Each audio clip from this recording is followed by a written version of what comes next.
Ahoy hoy everyone! This is the second edition of Throwback Thursday for the brand show on TYT Gaming. The game you're looking at right now, if you couldn't guess, was The Legend of Zelda The Wind Waker, and this was at the request of one of my fans. Hit me up on Twitter for the next Throwback Thursday if you have a request of your own. Our story starts off with a very young Link, who would go on to become the hero of the winds, and this is his story. The legend of the infamous Hero of Time has been told throughout Hyrule for years. The land has been flooded.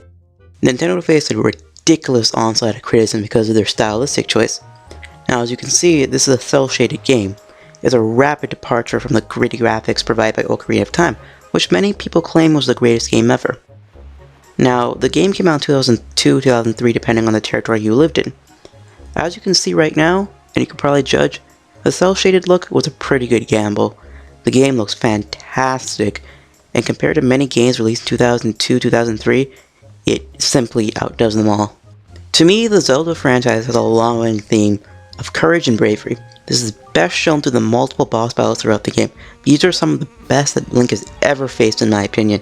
He's outnumbered, he's outsized, and he's often outmatched. You're the gamer.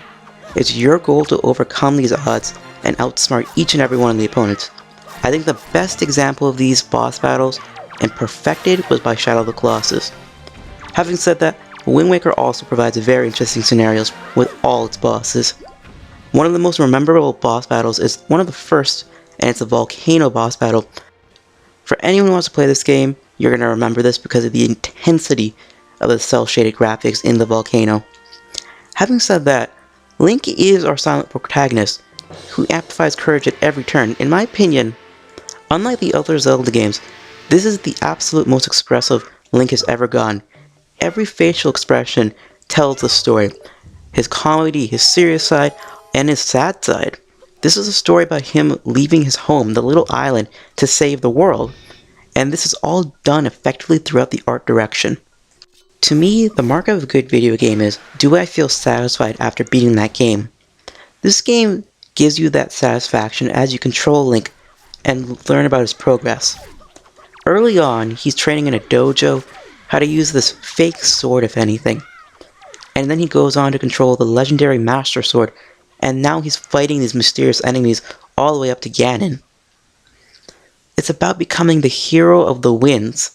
Speaking of the gameplay for a moment, this game is 20 to 50 hours long, and I want to address that for a moment.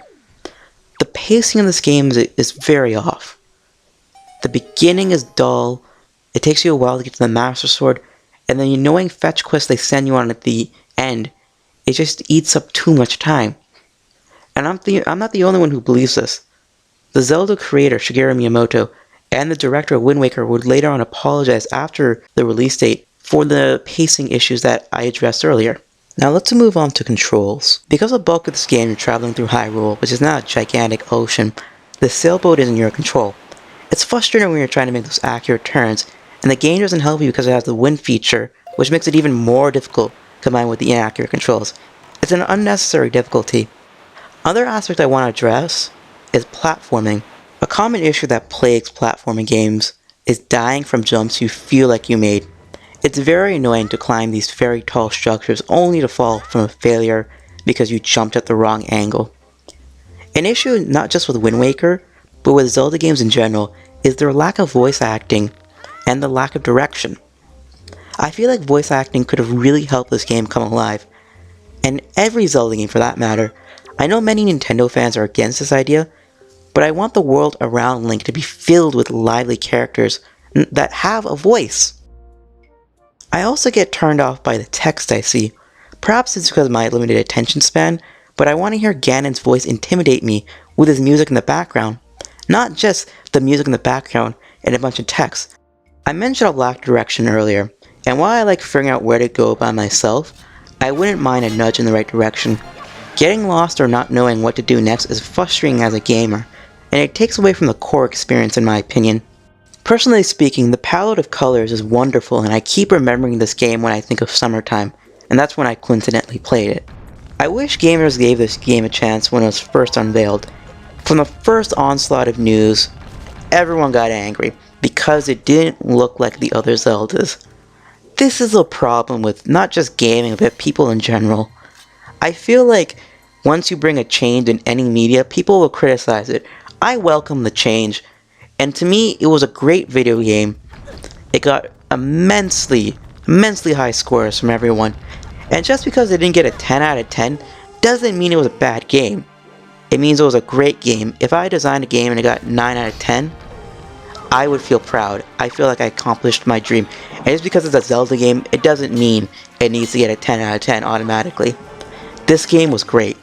If you're a Zelda fan, if you never played it, you certainly should. Nintendo should release this on HD.